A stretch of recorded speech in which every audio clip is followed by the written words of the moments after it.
Yeah. I understand.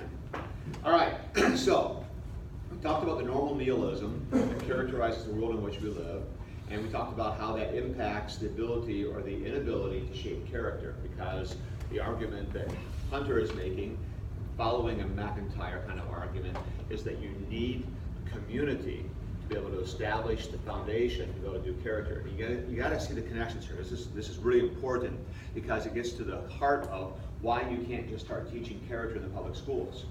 Because the public schools don't agree on the creed. They don't have a creed that norms everything. And if you don't have a creed and a story that accounts for everything, the story of everything that is normative, then you can't agree on what the goal is in the first place, or then how to get there. Because if the goal is an autonomous individual, then you have things that get you there. But if the goal is an individual fully formed into Christ, you have ways of getting there. They're different. And if we don't agree on what the goal is, because, well, that would be asserting a religious value, then you can't really agree on even what basic morality is. Some people say, well, the basic morality, everybody knows that. No, that's not even a given. There's so much flexibility here. That's why Howard Lawson, I'm going to get to him more in a minute, famously says you can never have an ethic without a modifier. It always has to be an adjective.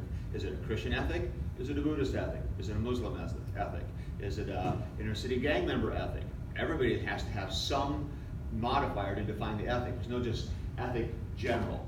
And that's how our culture talks all the time. Basic morality says, what do you mean basic morality? Well, human morality, based on what? Or common human nature. What do you mean? There is no common human nature. And if we get, the only common human nature is the DNA we share because we came up through the sludge, then there is no morality. Morality is a farce. There's nothing. There's only the survival of the fittest. And that's what Hitler was doing. And most people don't like that very much.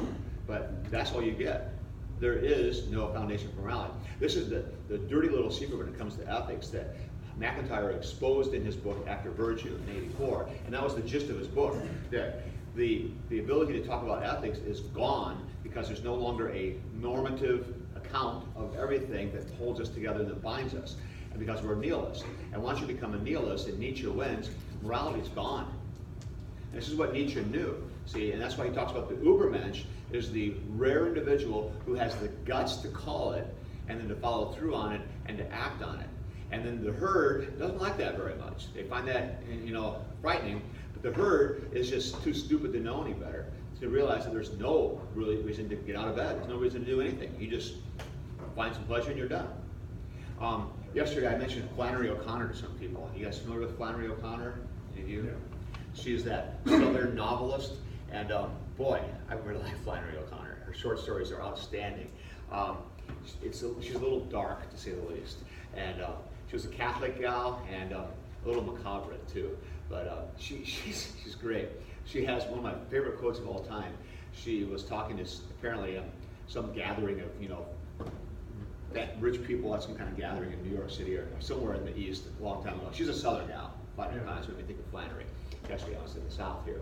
And she overheard somebody talking about, I just don't think much about, communion anymore, the teachings of the church, because, the sacrament is just, a symbol anyway. All this talk about Jesus being present, how can that be? I think it's just a symbol, and that's what's meaningful about it. It's a symbol. And O'Connor's response was, if it's not really the body and blood, if it's just a symbol, then I say to hell with it. Because what's the point? And so, that's kind of right. But O'Connor wrote a short story called "A Good Man Is Hard to Find." You guys familiar with that one? And it's a really, really dark story. Basically, this family's trying to travel on vacation to Florida, and they get lost in some back road. I think Georgia or Alabama or somewhere. I think it was Georgia. And they get waylaid trying to find some kind of off-the-road site, and their car gets stuck. And then basically a murderer and his two henchmen, this kind of psychopath, find them and basically kill all the family. But in the process of having the conversation, the misfit, this guy, the psychopath, makes some comment because the grandmother brings up Jesus and how Jesus changes everything, and he just goes off. He says, Jesus made these claims to be God and to do miracles, and he rose from the dead, and he shouldn't have done that, because when he rose from the dead, he just changed everything and reversed everything. And if it's true, this is the cool line, if it's true what Jesus said and did, if it's true, then there's nothing to be done for it except to get rid of everything and just follow him. Because if he really rose from the dead, and he really is the Lord of all, what else is there? There's nothing else to do except give up everything and follow him. But if it isn't true, what he said and did, then there's nothing left but just to do meanness and find a little pleasure. Just meanness, burn somebody's house down, kill somebody, why not? Whatever excites your ego. Because it's either one or the other, and it all hangs on Jesus. And O'Connor just nails it perfectly there, just absolutely right. Because it's all about Christ, and it's either one or the other. Either it's true, and if it's true, wow, that changes everything. And if it's not, it's all just a joke. There is nothing. So it's really well done. Now, that's the whole point of the problem of normal nihilism, and it gives you absolutely no foundation for anything. The community, though, does provide this foundation. The community does provide this narrative and this creed and then the practices, and that's what communities do. And that's how we can begin to see that Christ, in establishing the church, which is his body, is very deliberately and intentionally creating a community of faith that will advance the message of the gospel proclamation and then further form and shape people into that way of life. And that's what we're going to be talking about more today. So, one of the guys who's helped me a lot on this is this guy, Stanley Hauerwas. You guys familiar with him or not? Okay, a couple of you have heard of him, and that's about all. Stanley Hauerwas is now a very old gentleman. He was a professor at Notre Dame for a while, then he was a professor at Duke Divinity School, and he was raised in Texas, so he's a southern kind of guy, but he's a Texan southern guy, so that's different. And so he was raised United Methodist. His father was a bricklayer, and that's kind of his trade. And then he went to Bible college, and he went to Yale, and was part of the Yale School, and was very influenced by some significant post-liberal theologians. And so Hauerwas now is really kind of hard to discern. He believes the Bible, he believes that Christ rose from the dead, he takes these things seriously, but he's also an academic and very well versed in all kinds of stuff. So he calls himself a Methodist, Anabaptist, Roman Catholic, or Mennonite, Anabaptist, Roman Catholic, Anglican. And all those things are true about how he is. He loves the liturgy, but he also is a pacifist because he believes that the following Christ means you can't do violence, so he's got that Mennonite streak in him. So Hauerwas is this way. He's written a ton of stuff. I mean, a ton of stuff. He writes essays continuously, and about once a year, his essays kind of get gathered together and published as a book. I taught a course where we read Hauerwas for the whole course, for a grad level course a few years ago. And we read 3,500 pages of Hauerwas in that course, and that's not all of it. It's just a piece of it. He's probably got 6,000 pages of text that he's written now. So he's written a lot. But he's engaging and interesting. And in his early days, one of the early books is this one called A Community of Character, Toward a Constructive Christian Social Ethic. And this book was written in the 80s, and in the wake of McIntyre and his talking about community, how communities operate. And Hauerwas here is very deliberately applying these truths now to the church. And what I find helpful is one of the essays in this book is called A Story-Formed Community, Reflections on Watership Down. You guys familiar with that little short story? Or that novel, actually it is, Watership Down? A couple of you, yeah.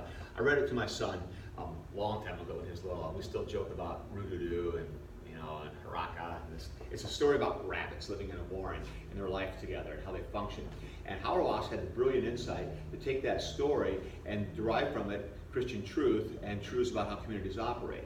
And because the narratives are there and the practices are there and they have a creed and all the elements of what makes a community work are present in this story. So Hauerwas kind of capitalized on that and exploited it for his purposes. But before he gets into his actual reflections on the essay or on the novel, he has 10 theses toward the reform of Christian social ethics. And these are really worth thinking about because what Hauerwas is beginning to do here is he's beginning to drive us past the way we often think about the church. And that's probably the big move I want to make today for you guys, is I want us to begin to think about church more deliberately, intentionally in its community, material world, physical realm responsibilities. Because way too often, even leaders in the church, and this goes for pastors and professors and even administrators and presidents, we tend to look at the church almost through an exclusively spiritual lens. We see the church as about God stuff and about people's spiritual life. And so we're there to deliver the forgiveness of sins, and we're there to do gospel stuff, and we're there to get people ready for eternal life and to send them off to heaven when they die, and that's all good. And that's what we zero in on. And then the stuff about this life, well, we tend not to talk about it as much, or even we talk about it with less conviction or less certainty or less force, because these things are kind of up in the air, and that's not what we're here to do. We're not here to kind of tell you how to live, and we're not here to kind of fix the world. We're just here to get people ready for eternal life. And I think that's dead wrong. And that's what I've been trying to operate with you for quite a while here. If we actually understand salvation's story rightly, and if we understand Luther's teaching of the two realms and the two kinds of righteousness, the three kinds of righteousness, then you begin to see, no, wait a minute. If Christ has redeemed me because he's redeeming the whole creation and he's putting me back into the creation, how much does that creation matter to God? He's exceedingly concerned about it. So does he care how I live in that creation? Yeah. Is there a way of life for God's people? Yeah. So should we be talking to people about the way they raise their kids and the way they spend their money and how they spend their free time and the kinds of hobbies they pursue? Is that relevant for us to talk about in the church? I would say absolutely every bit of it. And already a lot of people are thinking, oh, no. You just get your God stuff right and do what you want. And I'm convinced that's how most churches tend to operate. You get your Jesus. That reinforces that disconnect in our mind about Sunday morning, that's right, Saturday night, kind of living life. That's right. We joke about it, make songs, and all that, but there really is a tension. Yeah, absolutely. Absolutely. And then the culture around us plays into this. And what we haven't talked about, I talked about normal nihilism.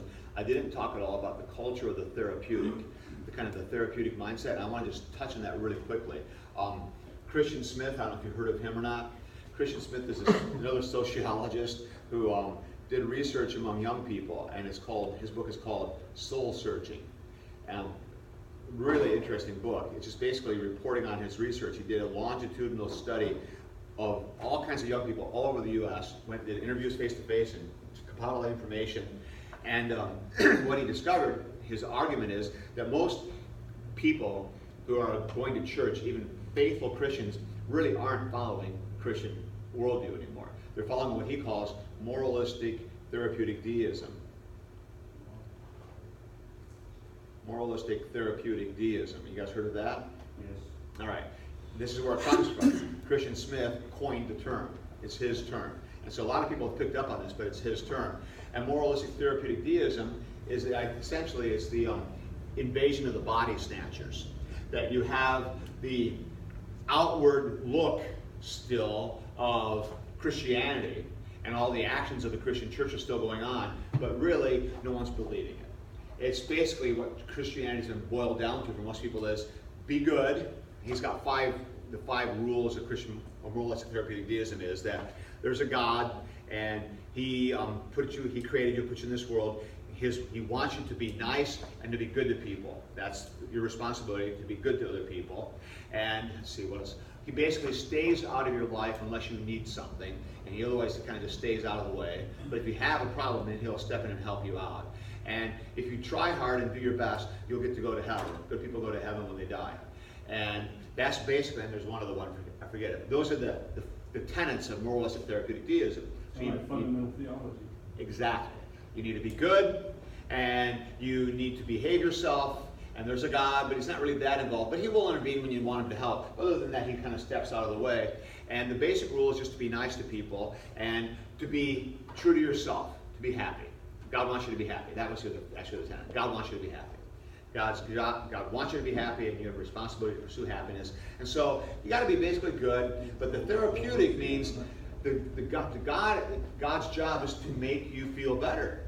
And when things aren't going very well, you ask him for help, and he'll help out. And when you need a little pick-me-up, he'll give you the pick-me-up. And so then churches play right into this. And so you got a busy life, you're busy in the week, come here and we'll give you the shot of grace you need for another week. And we'll give you a shot of Jesus in the arm and send you on your way again. And people, that's exactly what they want. I come to church and I get my little spiritual pick-me-up, and off I go for my week again, and I do what really matters. But does Christ permeate how I live? Does the church go with me into my life to show me how to function, how to think? Of course not. That's not its job. Its job is to give me a little shot of therapy and to help me get through. So it's like mother's little helper when it comes in the form of a spiritual help, and that's much more acceptable, because it's not. Joel Osteen in a nutshell, right there. Precisely. But how many other churches then emulate this? Yeah, that's Right. He's not the problem, he's the emblem of. That's right. thing. So now, in contrast to that rather truncated, shallow understanding of a church, is what you actually see in the New Testament, where you have Christ saying, follow me, deny yourself, live together in love, care for each other. How much does the New Testament actually talk about community of the church and our responsibilities to each other in the church and what it looks like to live the faith? It's thick when you start to look for it. And in fact, you see it in Paul's letters. Paul's letters start with your spiritual reality in Christ, and then about halfway through, he always shifts gears and gets into, now what's this mean for how you live your real life? Let's get down into the dirty stuff and talk about it. So you got Ephesians 5, how to be a husband, how to be a parent, how to be a wife. You get Romans 12, how to be a living sacrifice, and you get that whole just bang, bang, bang, bang, bang, all this stuff from the paradosis about do this, don't do this, all these rules for living in Romans 12. What's that all about? Is that just law to make you see how much you need Jesus? Or is that actually how we're supposed to be living if we follow him? And it certainly seems to be the case, if you're reading Paul seriously, that he thinks you're supposed to do it. He actually seems to think this should be the way we live. Which is kind of a shocking idea. What? I've got to change? I've got to adjust my life because I'm following Christ? Now, that's my driving argument here, that ethics is how I live in the world. God gives a rip about this. There is a Christian ethic. There is a way that it looks when you follow Christ. And Hauerwas is one of the writers who has done a lot of thinking about this, especially in his early writing, and he is really helpful about these things. And so that's why we're going to look at these 10 theses from Hauerwas about toward the reform of Christian social ethics, reflections of watershed balance. So now he's got 10 theses, and we're looking at them all here, and he just basically goes 1.1 and 1 through 1.10. I don't know why he just doesn't call them 1 through 10, but he puts a dot in there because it was in the 80s, I guess.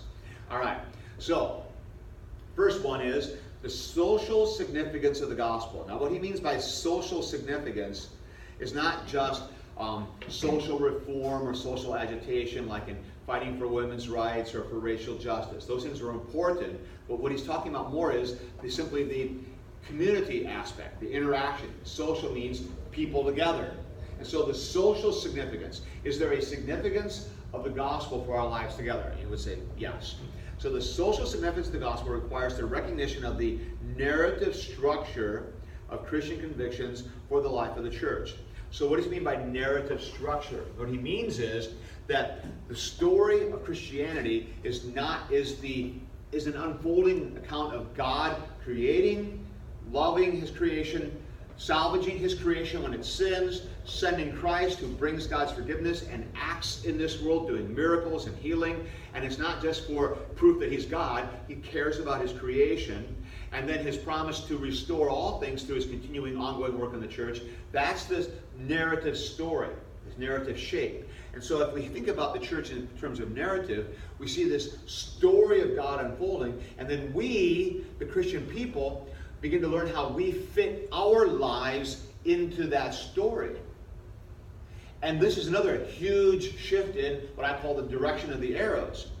Do I have this important life that I'm living because I'm an autonomous individual, achieving my own autonomy with my rights, and then I decide that the church is relevant for me and useful, so I'll fit Jesus into my life, and I'll fit the church into my life? Or is God's story the normative, comprehensive one, and then I fit my life into that? Which way do the arrows go? And my suspicion is that most churches and most Christians think it's the first way, that I have my important life and I fit God in when I can. And he's important. But the idea that God and the church are normative and I build my life around that story, that's kind of breathtaking. Concrete example. The parents come to you and say, I know we've got Wednesday evening catechetical instruction on the way to confirmation, and that's all well and good, but Wednesday evenings, that's select hockey night. And Junior made the team, and he's got to keep on honing his hockey skills because he's going to get really good at this. He's going to get a scholarship, and he'll get to a really good school, and that's important to us. And so you need to figure out what you're going to do to get him taught. because he can't make it to Wednesday night catechetical instruction. And what's their full expectation? That you will find some way around this, that you'll change the day, or you'll do private instruction, or you'll do something to make it work. And if you would respond to something like this, oh, I am sorry to hear that there's a conflict, but you know, that's when we do the instruction here, and I'm sure you'll realize that his catechetical instruction in the faith is far more important than hockey class, and I'm sure you'll just, you know, quit hockey and do something else, because you'll come to church, right? And you see, most pastors wouldn't even have the guts to say that, because no one's going to support us in it. No one's going to back us in it. But that's exactly what I'm talking about. The parents should already be saying to Junior, whoa, I guess hockey's not going to work, because that conflicts with your instruction in the church, and that's the most important thing in life, not hockey. And see, let's back this up a little bit more. And you say, well, why can't we compromise? Why would we? Why does this parent think hockey is so important for this kid? Well, the kid really loves it, and he's going to get a scholarship. Well, what's important in life? Is your child's formation and character and in the truths of the church, is that more important, or his happiness more important to you? Or his ability to play hockey, what's more important to you? Or he's going to learn team skills, well, that's nice, but what's he going to learn in catechetical instruction? What's more important? And this gets to another whole topic I have on the whole issue of parenting and being a father, that you need to know what you're trying to do. What are you trying to accomplish? What is your goal? What do you want for a kid? When your child you're raising is 25 years old, what do you want to see? He's got great hockey skills and got a great college education, or he knows who his Lord is and he's following Christ and he's got exceptional character. I know which one I want. And see, but parents make bad choices all the time about what's important, and they just follow the American world around them. And the American world says your kid has to be really involved in lots of stuff, lots of experiences, busy, busy, busy. And when they get good at something, jump on it and really pursue it, because then they can be fulfilled. Is that true? None of this is true. What's true is the child needs to be raised in the community of the church, formed and shaped by the community of the church, so he knows to follow Christ, because isn't eternal life with Christ the most important thing anyway? So he's got a great hockey scholarship and got a good education, but he wandered away from Christ in the process. Is that success? And so he's got a great education, and now he's got a good job, he's making lots of money, but his character is a mess, because he's been influenced by all the wrong people, and his coach back in hockey days was a jerk. So is that success? What do you want? What's the goal here? And people don't think about these things. We just go with the herd and go with the flow, and we're idiots. And Christian parents are just idiots in how they raise their kids. They're making stupid choices because they don't think about it. That's what I'm getting at here. What's the direction of fit? What are we trying to do? There's another element you didn't mention today. You mentioned it yesterday, actually. Fits that model to a T. And that has to do with the idea of values and character. Yeah. They're not teaching character. The Right. culture isn't. No, it's not. We've given up on it. We don't Because know it what can't. it is. Well, we are teaching values. Yes. And the parent, I'm not trying to defend the parents. They really want something good for their kids. Yep. They're trying to find, and what is it that our parents, what builds values, what builds character as we have come to understand it, is sports, is these community activities, is Right. these, Boy Scouts, It's the closest we get. are going by the wayside, that kind of stuff. You mentioned that, but Right. they're looking at high school band and band practice teaches still discipline and these values that they want and are unable in themselves to instill. But they say, well, the hard work, the teamwork, the discipline, the dedication, all that stuff we'll get from the football team, Right. from the hockey team.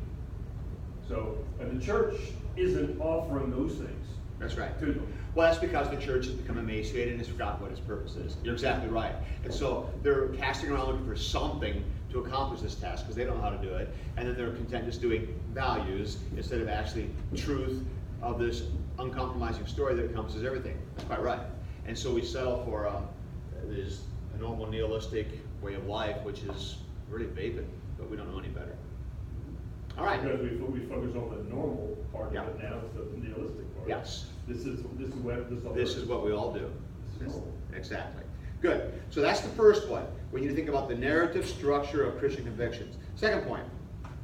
Every social ethic involves a narrative, whether it is concerned with the formulation of basic principles of social organization and or concrete policy alternatives. So every social ethic involves a narrative. That's true of every one of them. And then the question we have to ask is the narrative a truthful one? So even a Darwinian atheist has a narrative. What's his narrative? Well, the world blew into existence through the Big Bang, and then we got lucky and life started, and then here we are. That's their narrative. And what kind of social ethic do you get out of that narrative? Not much of one. Whatever advances the survival of the planet or the species. For what reason? I don't know. Who cares if we survive? What's it matter? Who cares? It's just all big, huge crapshoot anyway. So, but every social ethic has some sort of narrative, and you need to be aware what that narrative is. All right, good. We'll go on. And over here to 1.3. The ability to provide an adequate account of our existence is the primary test of the truthfulness of a social ethic. I think this is really good. So in other words, the ability to provide an adequate account of our existence. So you judge how good a narrative is on, does it account for why I'm here and what I'm for? Does it bring meaning to life? Now, Hauerwas here is writing not from a strong Christian standpoint. He's just kind of thinking, backing up, and just being honest about everything. He's not just saying, well, we know the Bible's true, so therefore that takes care of everything. He's saying, if we're thinking about it, how do we determine what is a good narrative, one worth living? And that would be answered by, does it provide meaning to life? And here you begin to see the real fault of a Darwinian scientism sort of narrative. It doesn't give you much. There's nothing there. And so that's what he's adding on to this. No society can be just or good that is built on falsehood. First task of Christian social ethics, therefore, is not to make the world better or more just. So in other words, we're not out there trying to save the world, but to help Christian people form their community consistent with their conviction that the story of Christ is a truthful account of our existence. That is so well said. So in other words, our first task is to help Christian people form their community with the conviction that the story of Christ is a truthful account of our existence. And then he quotes Niebuhr, only when we know what is going on do we know what we should do. And Christians believe that we learn most essentially what is going on in the cross and resurrection of Christ. Now there's pretty explicit Christian convictions, cross and resurrection of Christ. So what's he getting at here? What he's saying is the church, in his conviction, and I agree with him 100% on this, the church should not be concerned with how to save the world out there. What we should be concerned with is how do we make sure the church in here is faithful? And that the people in here are actually following a way of life consistent with the cross and resurrection of Jesus as being central and true. Are we living our lives like Jesus risen from the dead? Like the misfit of Flannery O'Connor? Nothing else to do but follow him. Are we living that way?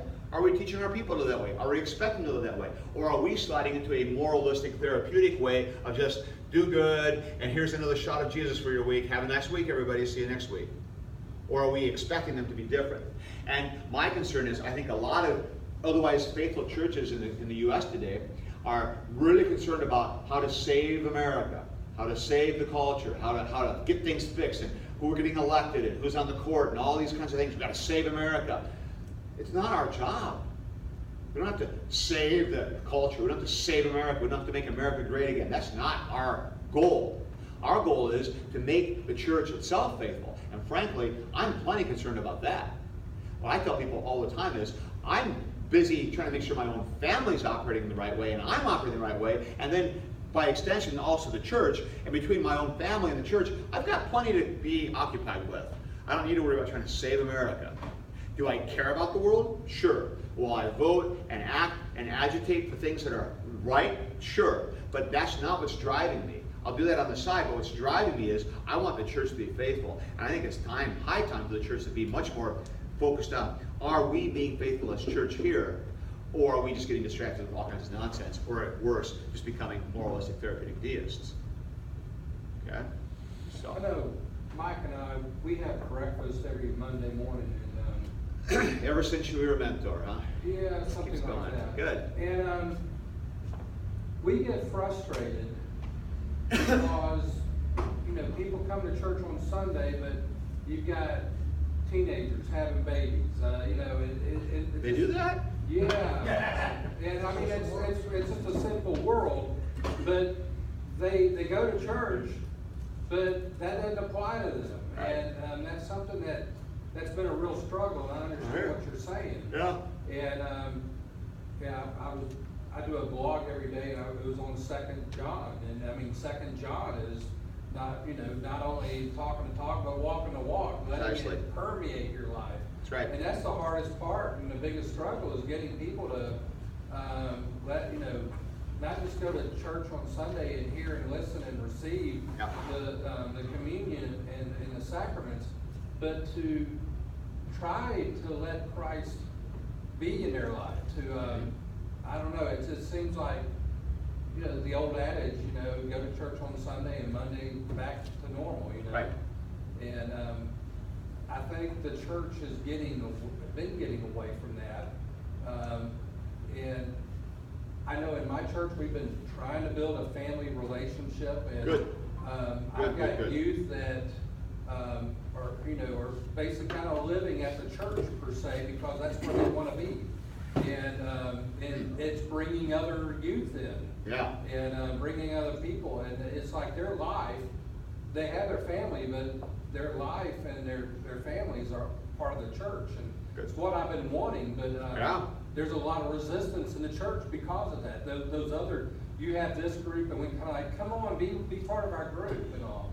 Yeah. And I know we started off kind of a separatist where we would go out to eat after. I'm one of those heathen churches that is going to hell because we've got church on Wednesday night. Uh-huh. And but we would go out to eat, and we had people that couldn't afford to go out to eat, and they wanted to be part of that. We kind of thought about it. It's like, we're spending $50 to feed our family going out to eat.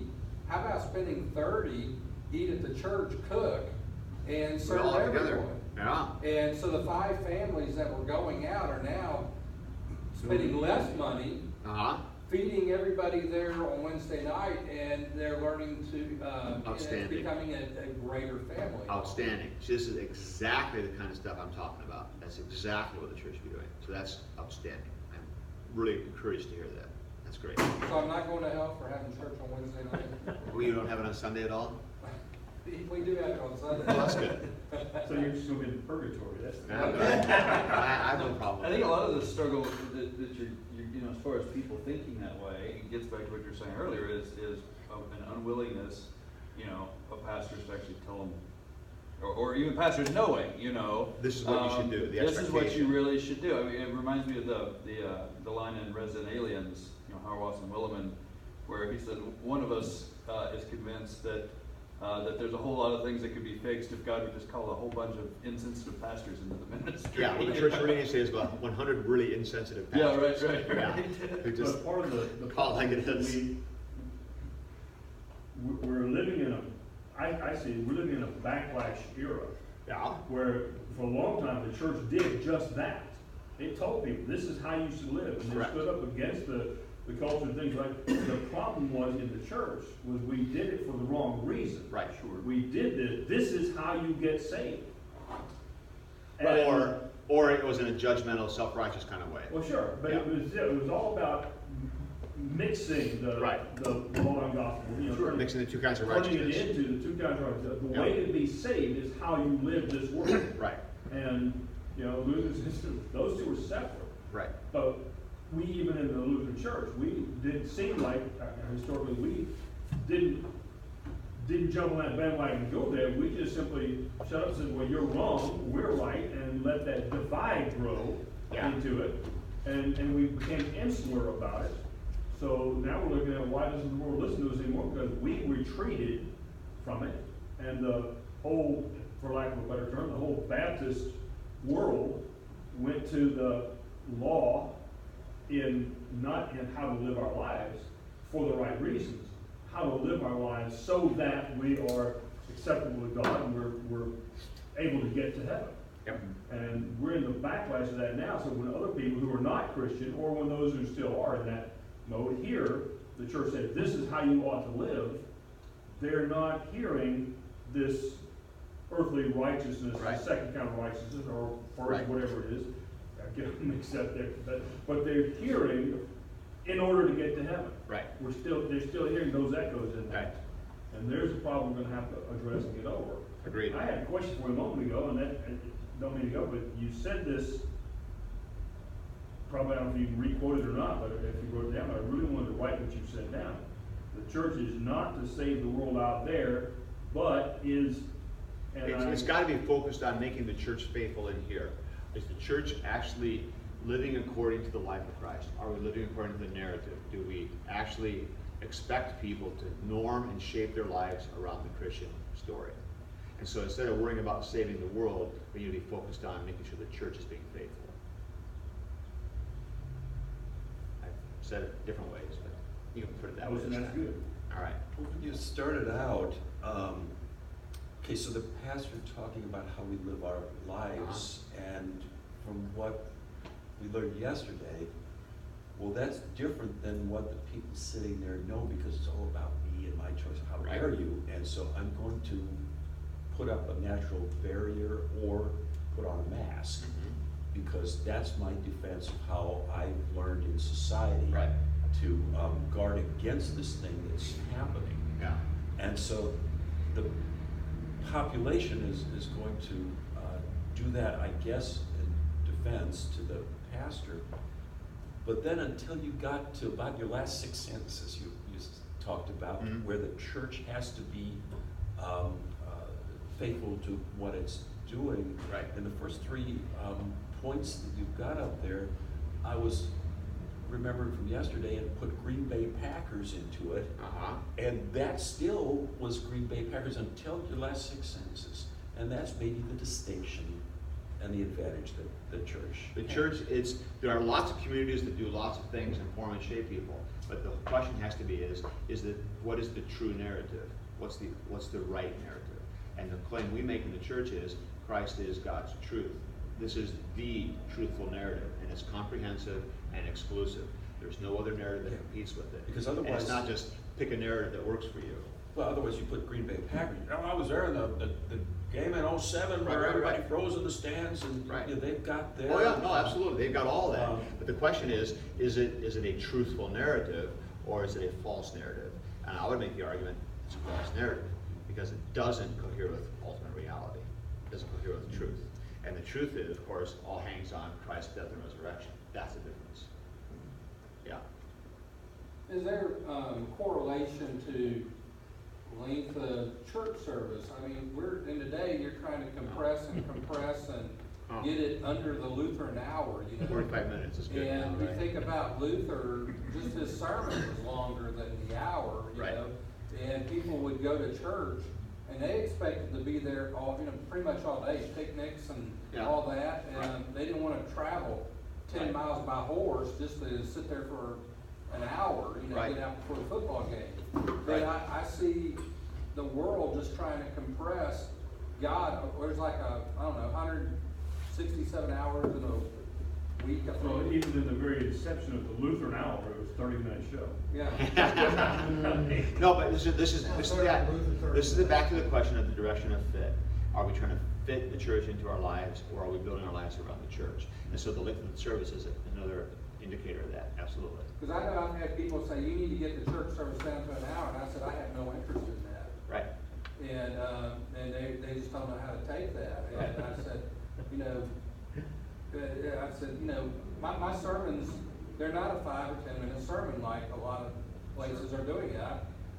Some of my longest sermons, I've had like a 45-minute sermon that people just were like, wow, we didn't even know what time it was until we got out of church. But it doesn't always work that way. No, it doesn't always. But it's one of those things that it just seems like we're trying to compress Jesus so that we can just go stand up, sit down 7 times and go home. And I agree. And it really trying to encapsulate Jesus and get back to life. Right. You know? Yep. Michael, you had your hand up earlier. Yes. The socialization things that really pressure pastors to do what you was talking about, to stand up, to do, you know, because the way the church scene is going, and I'm pretty sure it's everywhere, Freeport, you know, everybody's running to this mega church thing. Because it's not challenging, you know. That's right. It's melt away. That's right. And I have, in the culture, young culture in my church, TV, the entertainers, the athletes, you know, are so strong in young people's mind. And there's no concepts of God in what goes on there. And it's a thing that's concerning to me. That first of all, you know, I look at pastors that we're supposed to kind of lead, direct, wherever people to Jesus. And then it looks like sometimes when you face them in challenging situations, you know, you're running them away. But I know the purpose the Lord gospel has in that. But I often have situations to where people think it's okay. It's okay to do this, and then be assured the church. In Paris, talking about an incident with a young lady that I taught in Sunday school from a kid all the way up. And she got caught up having babies. And the first one, you know, we talked about it. We had an individual confession and absolution, and she came and said she felt like a gorilla had been removed from her back. I was greatly encouraged. 12 years later, she has another baby. This time, she gets extremely angry at me. And I said, so we got a problem here. We need to have confession and absolution again. So I talk about it. She said, I've already repented. I said, really? I said, now you have that ability, you know. Yeah. But I said, are you still having sex? Well, yeah. She said, well, what am I supposed to do? I said, well, you got 2 rules there, you know. Yeah. And she said, well, I said, look, I didn't make them. I'm just explaining to you, you get married or quit. You get married just for that. You know, we went through this conversation of trying to justify, and that's what I'm saying, this worldview is having so much effect on the culture that I serve for the most part. Right. And those younger people. Right. That, and she got mad quick coming to church behind this. Yeah. Because, I mean, it was so much that I had one of the ladies in the church, and like Peril, probably going to hell if I have a female elder. Okay. And she sits in with me whenever I talk to a female. Right. And she was there. And this girl was just kind of looking at her, and she says, I said, well, listen, let me read to you what Scripture says about this. Yeah. And she says, I don't want to hear no Scripture. I said, well, you're in the wrong place, baby. That's exactly the right answer, Michael. And she left, and she stopped coming. Yeah. And, you know, I called her and tell her I love her. Yeah. And you know, different Keep things. doing that. Yeah. Yeah, but it's the thing that bothers me so much is that, you know, I'm different from most pastors. My whole Christian life, I became a Christian late in life. Okay. But my whole Christian life has been at that church. Yeah. So I know everybody. Right. Now I'm the pastor. Right. And you know, and I was just going to ask you, how many, you know, it's a out of the whole big kitchen, it's a couple people in the church I think that really get it. I agree. It's typical. And I struggle in listening to the things that you're saying, you know, and I can just look out and see people, and I get frustrated with sometimes, and my sermons are some kind of heavily law laden, and it really challenges and pushes me. And one of the older guys in the church came to me one Sunday, and he put his arms around me. He says, Michael, preach to those of us who love Jesus. Yeah. Yes, but they need to hear the law too. Well, they Don't lose did, track. but I'm just saying. Yeah. But Yeah. It challenged me so much. Good. That for all the people there, that they come to church for that hour and a half, and I hear you. Take a look at my book, Case for Character. So you'll find it relevant. You Charlie. mentioned the athletes and the pop stars and all that stuff. This is the influence on them. And we take somebody like Tim Tebow or something, you know, the Christian athlete that gets a touchdown in the end zone, you know, points to God and all that. We say, hey, great, this is all good.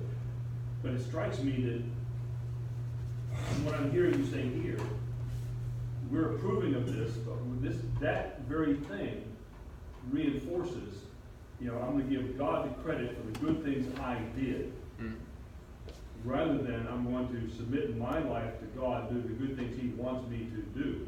It's hard to know what their motives are when they're doing stuff. Well, I know, but Yes, that's there's the a message difference. we're getting out of Yeah, this, is yeah. that, you know, I did it, give God the glory. Yeah. We got that impact, that it's to God be the glory thing. Yeah. But it's not,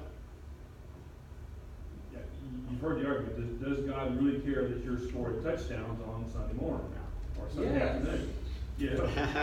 Until you start kneeling for Is the God Lord. a Steelers fan? Yeah. You know? Good. Charlie. Well, you know, I do these kind of struggles with my people too. The other thing that I struggle with is circuit visiting. And Josh understands this, because Josh, I probably feel closer to you than I do to most in our circuit. Is when you guys start doing this, taking this kind of stuff to your brothers, Yeah. it's doubly tough. Exactly. I mean, and I'll be honest with you, I got into it with one of our guys over a deal, and he's just not gonna budge. And I finally just ended up sending a text. I said, you know, you can be mad if you want to, but you aren't gonna spend heaven with this brother. Right. You might as well think about getting over this. Yeah. Yeah. You know, and I got another one that just mentioned anything that sounds just vaguely too Missouri said, he just goes ape shit. I hate to use that term, but that's what it does. You know, and it's hard for me because I'm just not a really ugly person. Right. I need to be more of a Marine. This is not my style. There's a place for that. Well, All right. Here we are having great discussion, and half our circuits are not here. Yeah, me and Josh, we're the only ones from our circuit here. You know, well, we'll give Carmen a pass. He had that problem. So. Well, there's 4 of the 8 of us. Yeah. Hey, oh my goodness. All right. Let's press on. Thank you. Communities formed by a truthful narrative must provide the skills to transform fate into destiny, so that the unexpected, especially as it comes in the form of strangers, can be welcomed as gift. So the idea of the truthful narrative, he says it better down here. Christian story teaches us to regard truthfulness more as a gift than a possession. And I think that's the idea. So that we need to recognize this is a gift, this truthful narrative. We don't own it, we don't possess it, and this is the idea of being open to others. And so this is why, yes, we're a community, and you have to work at this, because when a community starts to become healthy, it has a tendency to become a little bit exclusive. And so you have to be deliberate about saying we're a community that is open, whether that's to the new, like, you know, Perry's account of, we're gonna start having the meal so everybody can come. And instead of being we enjoy being with each other, we need to open ourselves to others as well. And we need to be deliberate about that. That's important. All right, point 5. The primary social task of the church is to be itself. That is, a people who have been formed by a story that provides them with the skills for negotiating the danger of this existence, trusting in God's promise of redemption. That's really awesome. And God's promise of redemption, that's more of a Methodist way of talking. Justification is a process that happens. We don't buy that, but okay. But the idea here is, this is so good. The primary social task of the church is to be itself. That, I think, is tremendous. The church doesn't have to get out there and make something better. The church needs to be itself. And when the church is being itself, people gathered around Word and Sacrament who confess Christ, who follow Christ, then those people who are part of that church will go out into that world in their vocations and make a difference. The church doesn't have to organize rallies and all this kind of stuff, because when the church starts to get overly concerned with those kinds of things, it has a tendency to forget what it's supposed to be doing and make the community is supposed to be. So we need to be really careful here that the primary task of the church is to be itself, simply people who are celebrating the sacrament, following Christ, living their lives conformed to Christ. That's what the church is for. That's the task. This leads to a conviction I have, a rather strong one, and I share this with people, and they often look at me like, what? But I'm convinced that most people in the church have no idea of the definition of the church. You know what the church is for. And you say that, and especially like a church council meeting, it's like, we all know what we're here for. But no, you don't. And I just look at your agenda and I can tell you don't know what you're here for. Because your agenda tonight is you're worried about membership, you're worried about giving, you're worried about relevance to the world, you're worried about the next social event you're going to try to do, how to outreach, how to make the church more attractive. That's your agenda tonight. And none of those things are what the church is supposed to be doing. So you don't know what the church is because the stuff you're busy with isn't the church. And I'm convinced of this. Most people don't know what the church is for. The church is not just to be busy and promoting things and trying to figure out how to be attractive to the community. The church is supposed to be simply the faithful people of God following Christ together and encouraging each other in that walk. And that's what it's about. So we shouldn't be worried about advertising and community impact and community reputation. That stuff takes care of itself if you're actually being faithful.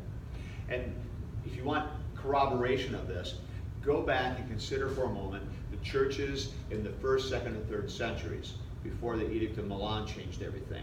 When you've got the church which is marginalized, what role does the church play in Roman society? It doesn't play one. How much influence did the church leaders have in Roman society? They didn't have any. Now, you had some who were the Praetorian Guard and that kind of stuff, but they're not big movers and shakers. Well, they were infiltrators. Right. The question is, in that context, how did the church even make its way? Were they advertising? Were they, putting up billboards around town? Were the cool church? Or were they making nice buildings? Most people didn't know where they met. So how did you even join that church? Well, they grew like crazy. They grew like crazy. They beat Rome. So by 313, Edict of Milan, Constantine throws in the towel and says, if you can't beat them, join them. You win. I give up. And then a few years later, you got us the national religion. The empire's religion. Talk about a victory for the church. How did it manage that? Was it because of their great advertising campaign? Was it because of their social outreach? How did it work? Well, it's real simple how it worked. They actually lived the life of Christ. They took seriously what it meant to gather for worship, and then those people lived that difference in their lives and their vocations, and the people around them couldn't help but notice. Oh, you live a meaningful life. Oh, you're not terrified of what's going on in the world. Oh, you don't go to the gladiator games? What's wrong with those? You adopted that kid you found out in the woods, which is what the Romans did. They exposed their babies they didn't want, just dump them. And the Christians were famous for going and salvaging them, finding them and adopting them and raising them as their own. And nobody can believe that. Why would you do that? It takes money. It's not even your kid. Why do you care? Well, it's a child. And all of those things cumulatively together made an impact on the culture. Profound impact. Because people said, what's with you guys? That's the formula for the church, guys. We don't need to worry about programs and new ministry outreach and new ways of doing things and this program and that kind of cool advertising gimmick and that new workshop coming from the Synod. It's missing the point most of the time. The thing we need to be doing is just, are we being faithful as a church? And so Are we living and walking Christ? And they will want to be part of that. Precisely. And if they don't, that's Jesus will make that dividing point. It's either you're going to receive Jesus or blow them off. And that's what happened in Paul's day too. That's okay. One of the things I see is too many people start even before you on the definition of a church. It's a building. Yeah. And, when the church in Mexico Beach got destroyed, the church is destroyed. I commented the church still stands. It's not the building, it's the people. Right. And you want to have a place to worship, but you can worship outside. You don't need a building. The church grew the most without a building. Precisely. And the church grew the most, people didn't even know where it was. They have to ask around, where do you worship? Well, in so-and-so's house. Where's that? It's here. Okay. Can I come? Yeah. Yeah. You see, it's a word of mouth thing. We don't need to have, awesome buildings and locations. We just need to have people who are willing to invite people into it and encourage people to be part of it. So we bought into the worldly model of real estate, location, Yeah, yeah. importance, when in fact it's cross. I would agree. It's important. Now, the first article, things like where you are, can you get to your building, isn't immaterial, but boy, it's really important as we make it. Rob Bell, who kind of ruined his reputation with his book about, everybody goes to heaven, love wins. Before he wrote that, he wrote a book called Velvet Elvis, which was kind of engaging. I had students reading Wrestles. Did you read that one? Unique and Velvet Elvis? Okay. In Velvet Elvis, did anybody else ever read that? No, but it's already got my attention. Yeah, it's pretty entertaining. But in Bell with Elvis, Bell makes the argument. He was the guy at the big mega church up in Grand Rapids. But see, he refused to advertise. He wouldn't even put a sign outside the building. They had taken over some old school. Nobody knew where the church was. They had to ask, figure out where it was, and that was by intention. And so, in other words, he didn't have success by his advertising campaign. He didn't advertise on TV. He didn't put a sign outside. People just had to figure out, what's that old church, that old school? That's where you meet? Okay, yeah, I'll go too. They wanted to be there. They sought it out. That's how it's supposed to work. So on Sunday morning, we have the sharing of peace, Yeah. and well, everybody's getting there at the last second, and so all of a sudden now it's time to go over and say, well, how is your sister getting along with her sickness now? And that is more than the sharing of the peace, and so it goes on, and I gotta break it up, but that's part of church as There's well. a time for that. And there's a time for that. Yeah. Now, we've got it maybe the wrong time to do Yeah, that. I don't like to associate that with sharing the peace. To me, sharing the peace is a liturgical element of actually extending Right. gospel And so to we're brothers before the misusing community. that, Yeah. but yet the church has to have that There's element. absolutely. That's why you And have that's, coffee fellowship time and Yeah, you and have that's deliberate about it. where we're at, because we go rushing out, we come rushing Yep. in, but when do we do that? How do we manage that? That's the whole as point about a church. Where's the church fit? Are you building the time? Are you creating the time? Are you being church together? And so the Wednesday night service and meal, awesome idea. Fellowship time after church between Bible class and church, great idea. Getting everybody to stay for Bible class, another great idea. But see, then you've got to make Bible class worthwhile and engaging. And some people say, it's worth staying for. You got to work at these things. That's your job. You know, how do I make Bible class worthwhile to people? So we're not just reading through the Gospel of Mark and saying, how do you think Peter felt now? Oh, I think he felt scared. Okay, this next verse, we can do better than that, guys. We can do better. All right, 1.6. Christian social ethics can only be done from the perspective of those who do not seek to control national or world history, but who are content to live out of control. Yes. So we're not trying to manipulate the world. This is the mistake of the moral majority, and Ralph Reed and everybody else haven't forgotten. Dave Barton, I guess now, is his wall builder stuff. We're still trying to shape the world and save the world and control national or world history. We're not in that business. It's way above our grade. We don't need to do that. We are content to live out of control. What do we know? Christ is risen. He's coming again. In the meantime, I live faithfully where I am placed to live. In my home, in my work, I'll do those things well. What the world does is what the world does. It's God's problem. That just changes a lot of things. And most American Christians haven't figured that out. Christian social ethics depends on the development of leadership in the church that can trust and depend on the diversity of gifts in the community. And so what he's getting at here is you have different people with different gifts. They need to be incorporated and used and not be afraid to do this. And so I would agree with that. In societies that fear the truth, leadership depends on the ability to provide security rather than the ability to let the diversity of the community serve as the means to live truthfully. And this is he's really playing up on Watership Down because he got different communities that operate differently and some of them aren't as good. All right, 1.8. This is a really significant one. For the church to be, rather than to have, a social ethic means we must recapture the social significance of common behavior, such as acts of kindness, friendship, and the formation of families. So this is what we need to focus on, just being the church and forming people who follow Christ. Trust is impossible in communities that always regard the other as a challenge and a threat to their existence. One of the profoundest commitments of a community, therefore, is providing a context that encourages us to trust and depend on one another.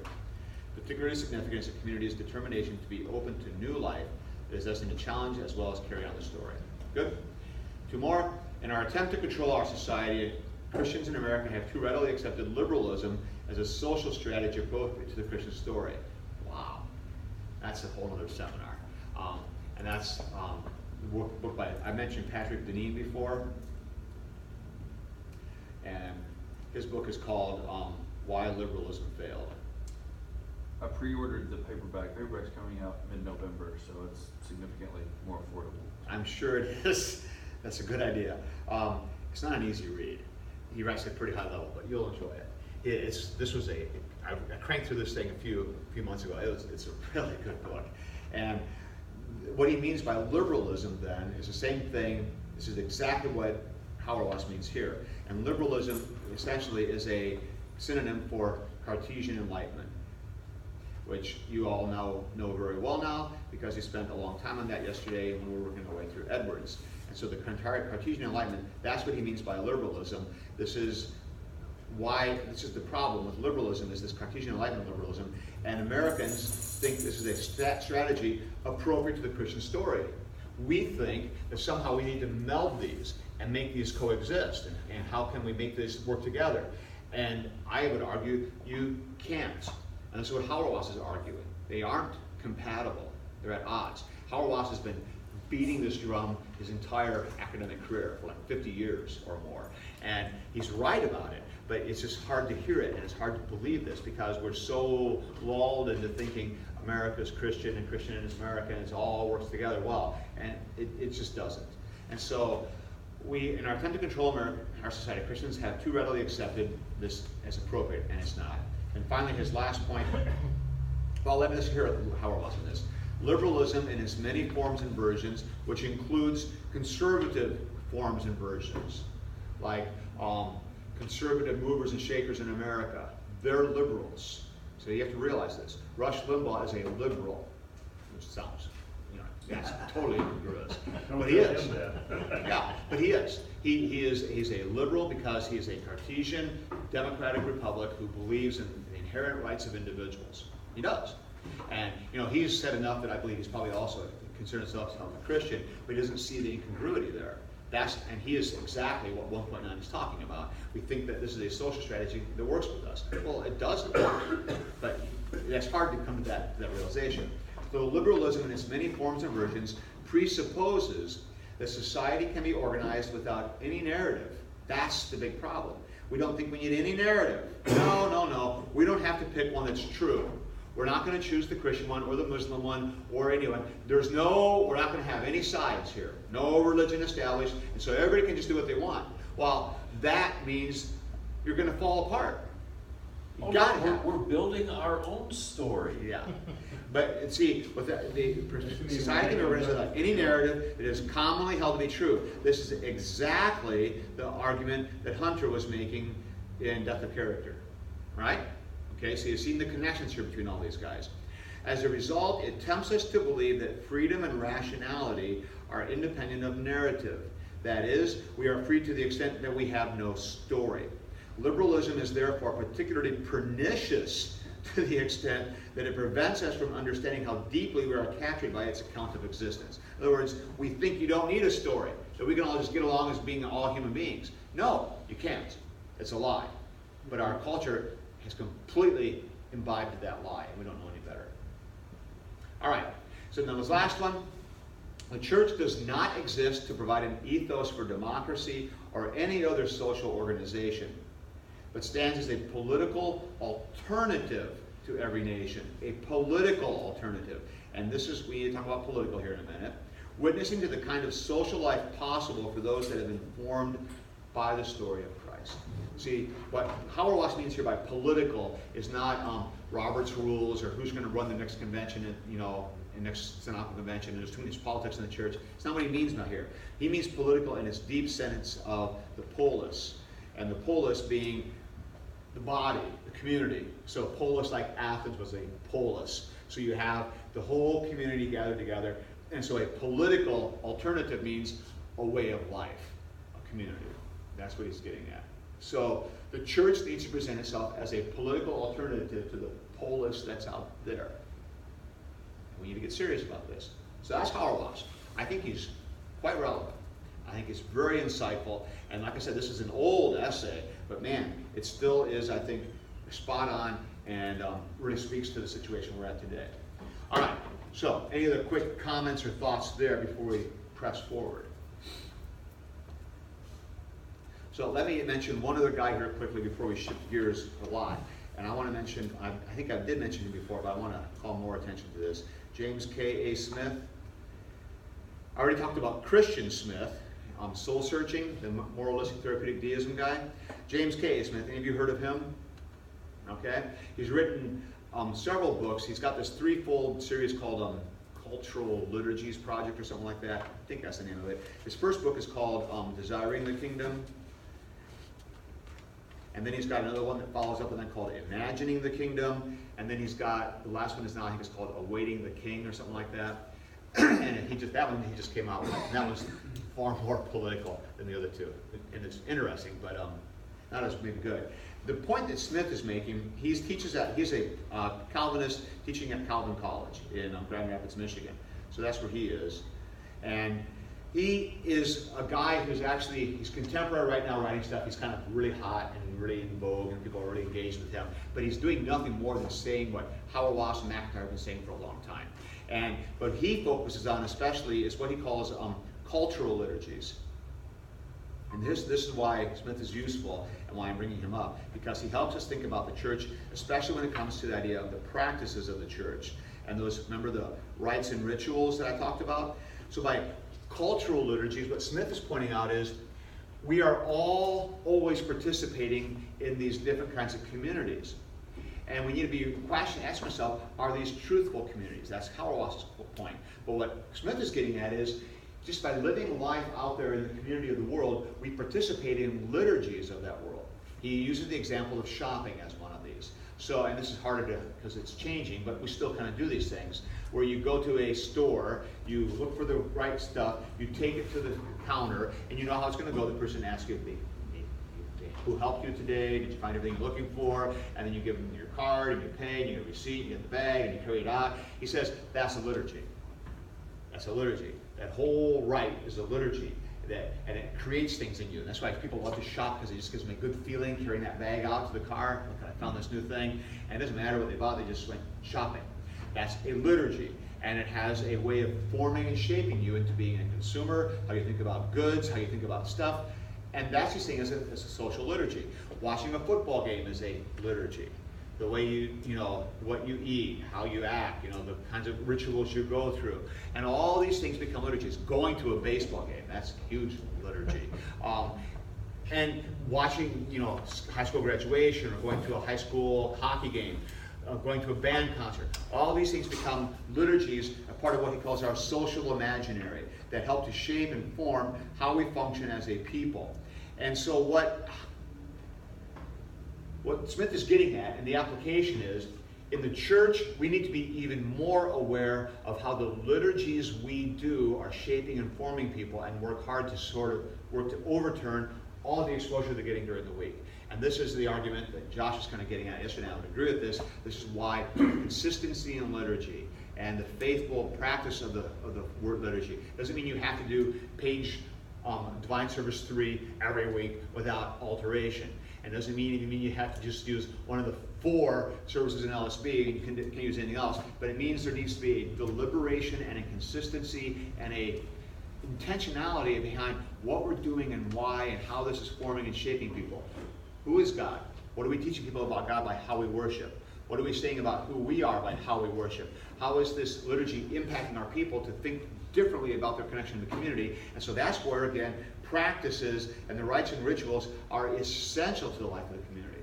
Yeah, a potluck is important, and talking about life and how Aunt Hilda's doing, that's great. But then just being the community together, going through the liturgy, singing the rituals, singing the Kyrie, receiving the sacrament together, these things are powerful in shaping us as people, more than we realize. It's not just empty ritual, it's powerful ritual. Every ritual is. Even an empty one is still powerful. We need to be aware of that and pay attention to that. That's what Smith is offering, and I think he's a good supplement to all this discussion, and he's worth considering as well. Yeah, Josh? Do you think the You Are What You Love volume would be helpful? No, I mean, that's just basically what you're talking about. Yeah. So Smith's got a book called You Are What You Love, The Spiritual Power of Habit. Yeah. Subtitle. And I'm just kind of getting a lot of the same stuff. Yeah, habits are another huge thing. There's a secular guy named Duhigg who wrote a book on habits, which I thought was outstanding, and how they rule our lives more than we realize, and all the rituals, all the habits we go through in our personal lives, and they're so formative. All a ritual is a collective habit. Right? That's right. So, your habits are your individual thing and forms you and how you fit with others who share your habits. It's the ritual we live in, it's the Right. community we gravitate to. I agree. My only hesitation with Smith, and you're right, and he's good, and he gets his stuff right. The one thing I don't like about Smith, and this runs through everything he does, is he has this Augustinian idea and this kind of a Calvinist idea that we simply need to reorient our desires. So in other words, his premise is human beings are desiring creatures. And when we desire the wrong things, we need to desire the right things. And when we get our desires rightly pointed, we're all set. This is Augustine. Our hearts are restless until they rest in thee. We need to have our desires oriented towards God. My issue with that, and I guess I've been influenced by too many Lutherans, and especially Nygren, you guys familiar with that name? He's a Scandinavian from the 20th century. He wrote a book called Eros and Agape. Heard of that? Some of you have. This was kind of an influential book. People don't like it, but I kind of liked it. I thought it was a really good book. Nygren's Eros and Agape. He makes the argument, and this is an argument that is echoed by a guy named Reagan Prenter. And some of you maybe know him. He wrote a book, Spirit is Creator. Prenter and Nygren argue passionately that desire in human beings is not a good thing to be cultivated and just reoriented. Desire is lust, and it's human sin, and needs to be killed, and it's not a good thing. And I'm enough of a Lutheran to believe that. I don't think our desires are worth saving. I think our desire is what gets us in trouble. We need to repent of that and yield to Christ. So that's my biggest issue with Smith, is he never lets go of that desire thing. And he even some people talk about Christian hedonism, pursuing pleasure because we just find the pleasure in the right place, and that's cool. I got issues with that. Honestly, you realize that the world identifies self as a good thing, That's right. and Scripture doesn't. That's right. You know, sin is a four-letter word, S-E-L-F. Yeah. You know, you gotta keep Yeah. that foremost in your thought and in their thoughts, you know, Right. in their ears. That those things that serve self necessarily Right. are opposed to God. Good. All right. Let's take a stretch break. We'll come back out this here in a moment.